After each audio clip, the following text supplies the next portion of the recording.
My thesis is that the Great Depression has had the greatest economic hardship and social impact in modern history because of how dependent other countries were on the United States. If other countries weren't as dependent on the USA, the global depression would not have been as devastating as it was. The Great Depression proved how interdependent countries had become in the global market. Interdependence is described as a reciprocal relation between interdependent groups, or when countries are dependent on one another for necessary products. It also means that the economies of each country are connected, and if one economy rises or falls, other countries' economies will do the same. A question to think about is interdependence a good thing or a bad thing? After World War I, the United States of America emerged as a major superpower. European countries had depended heavily on the USA for money, weapons, and military help, so they ended up being in major debt to America. The USA had become a major creditor and financer in Europe, while the European countries' economies had been greatly weakened because of the war. When the Depression hit America, it also affected many European countries, especially the ones that were in debt to America. However, timing and severity of the Depression varied greatly in countries across the world. The Great Depression in America started out as a normal recession in the summer of 1929. But later that year, on October 29th, the American stock market crashed. Since America was going through a recession, consumer spending had dropped, production had slowed, and the stock market prices continued to rise. On the day the stock market crashed, America was in a panic. Around 16 million shares were traded, and millions of shares ended up being worthless, leaving the people who bought them completely broke. The crash of the stock market left Americans very cautious and nervous. Consumer spending and investment decreased to an even lower level, which led to a decline in production and employment. Wages fell for those who continued to work. The picture being shown is of Wall Street on October 29, 1929, the day the stock market crashed. This day is also known as Black Thursday.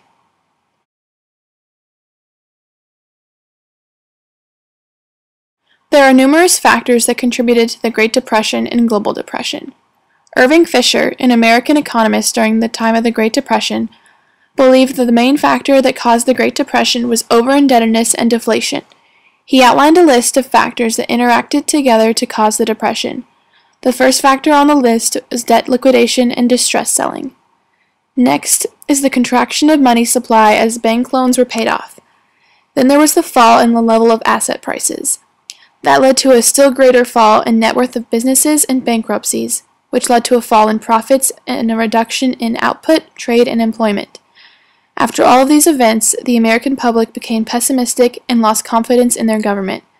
The last factors on his list were a fall in interest rates and a rise in deflation-adjusted interest rates.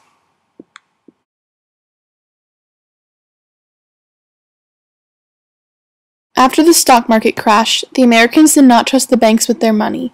People lost confidence in the security of their banks and would go on bank runs. They would withdraw all of their funds in cash at once. This caused the banks to have to liquidate their loans and caused many banks to go bankrupt and have to shut down.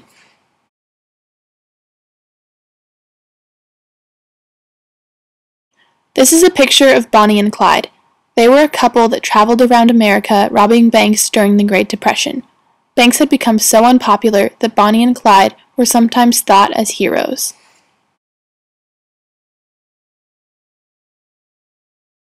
This is a political cartoon drawn during the time of the Depression. The man is asking if the line is for bread or a bank run because many people at the time were withdrawing their deposits and starting to go hungry.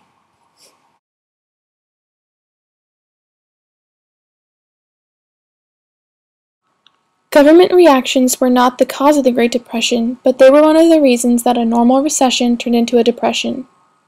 Many governments believed that the recession would pass like previous downturns in the economy.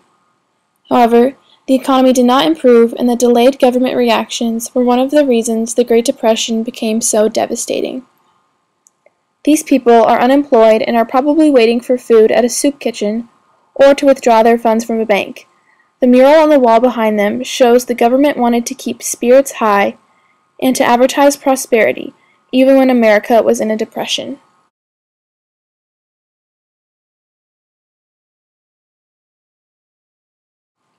The President of America during the time of the stock market crash and the beginning of the Depression was President Herbert Hoover. Hoover believed that the government should monitor the economy but not intervene in the situation. He resisted calls from governors, mayors, and Congress. He encouraged the creation of jobs, but believed that it was up to the local governments to pay for them. He also believed the job of relieving the suffering of the unemployed citizens was up to local charities. Hoover seriously underestimated the severity of the crisis. In one speech, he called it a passing incident in our national lives. He assured Americans the recession would be over in 60 days. Eventually, President Herbert Hoover started a few programs, but all of them failed to reverse the downturn in the economy.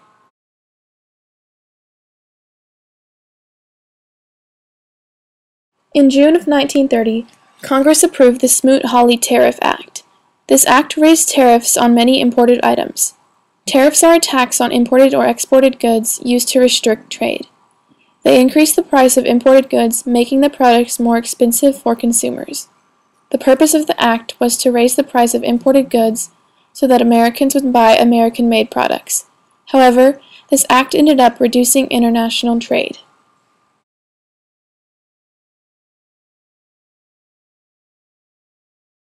Many other countries, like the United States, tried to protect their own production by enforcing tariffs.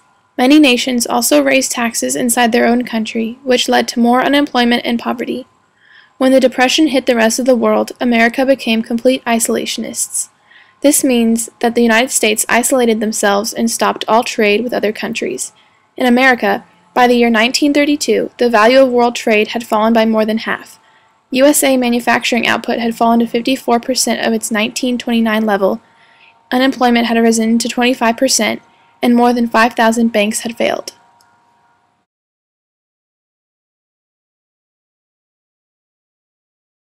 This graph shows unemployment in the United States from 1910 to 1960.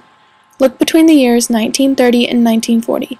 You can see how high the unemployment rate was during the years of the Depression, and how much it fell in the years 1940 and 1941 due to the American entry into World War II.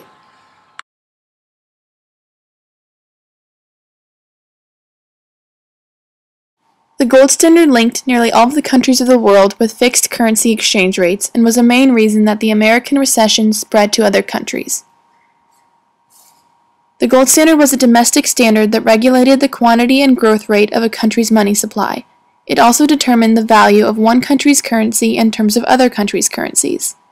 The exchange rates of countries were fixed, so this caused price levels around the world to move together. When the stock market crashed and America went into a depression, this caused America's depression to spread throughout the world. Every major country abandoned the gold standard during the Great Depression. England and Japan left the gold standard in 1931, but other countries, such as Italy and the United States, remained on the standard until 1932.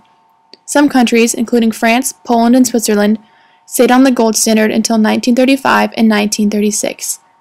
There is a connection between when a country abandoned the gold standard and how long and severe their depression was. Statistics show that the earlier a country abandoned the gold standard, the earlier they recovered. England left the standard in 1931 and started to recover quickly after that. France, who left the standard much later than England, had a much later recovery. China was never on the gold standard. The Chinese had their own silver standard, and they almost avoided the entire depression.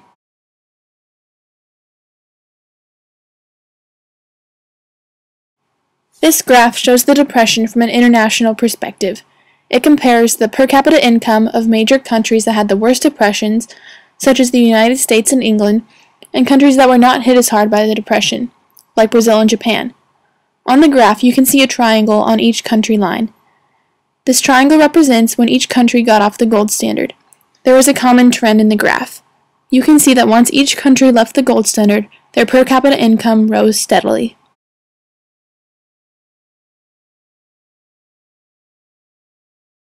Recovery in most countries around the world started around the year 1933. The United States recovery started in early 1933 when President Franklin Roosevelt was elected into office. In the previous year, Roosevelt won in a landslide victory over Herbert Hoover in the 1932 presidential election. Roosevelt took office on March 4, 1933, and stated, "The only thing we have to fear is fear itself." One of the first things Roosevelt did when he became president was declare a national 4-day bank holiday. During this time, Roosevelt met with Congress and a series of emergency measures were passed and put into action, including the Emergency Banking Relief Act to stabilize the banking system.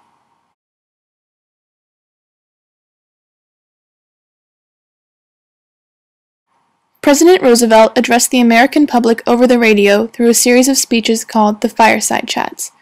He talked about his ideas and how he would help pull America out of the Depression. These talks restored the Americans' confidence in their country's economy. The president put a number of acts in place, including the Federal Deposit Insurance Corporation and the Securities, which protected the bank depositors' accounts, and the Exchange Commission, which prevented abuses of the stock market so another crash like 1929 would not happen again.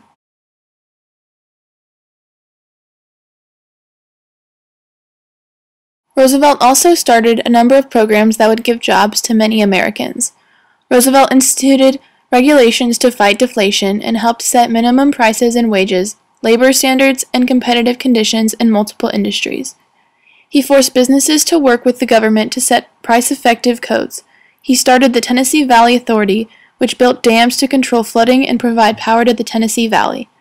The dams and power companies hired many people. This is a picture of a dam built under the Tennessee Valley Authority and the men that were employed due to the construction of the dam. The Works Project Administration was also put in place, which employed 8.5 million people from 1935 to 1943. Despite Roosevelt's hard work, many modern economists argue that the president's policies were not aggressive enough to bring the economy out of depression. Some experts believe that his ideas and policies had a reverse effect that caused the Depression to last 7 years longer than it should have. Although President Roosevelt worked very hard to bring America out of depression and to ensure jobs for Americans, World War II was the main reason for recovery in America and many European countries involved in the war. Before the war, America owed $4 billion to European powers, but after the war, the European powers owed America $11 billion.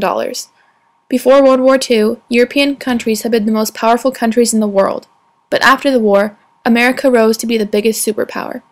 The rearmament policies before World War II helped stimulate the economies of Europe in the years leading up to the war. And Hitler's invasion of Poland in 1939 caused England and France to enter World War II, which stimulated their economies as well. At the most devastating point in the Depression, about 25% of Americans were unemployed. But when the United States entered the war in 1941 after Pearl Harbor, the U.S. unemployment rate was brought down to below 10%. Massive war spending also doubled economic growth rates in America.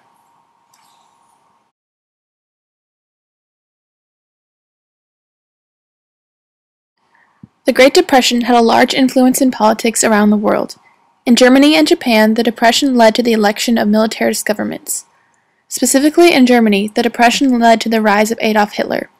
The millions of people who voted for Hitler were deeply affected by the Depression and were convinced that he could take control of Germany's economy and bring Germany out of the Depression. After World War II ended, many of the European countries were in debt to America. This is how America emerged from the war a major superpower.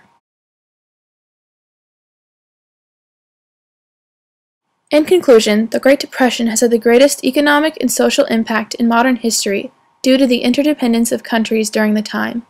Even though all countries have a separate economy, there is only one global market.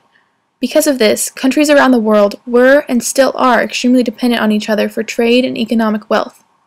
The question to be answered is interdependence a good thing or a bad thing? I believe that the answer could be argued both ways. Interdependence is good because it increases trade, which increases wealth, and creates tighter bonds, alliances, and relationships between countries. Interdependence means that when an economy rises, other countries' economies also rise. However, this can also have the opposite effect, causing the economies of many countries to fall, which happened during the Great Depression. The Great Depression is a very important example of how interdependence can also be a bad thing that turns one country's economic crisis into a world depression.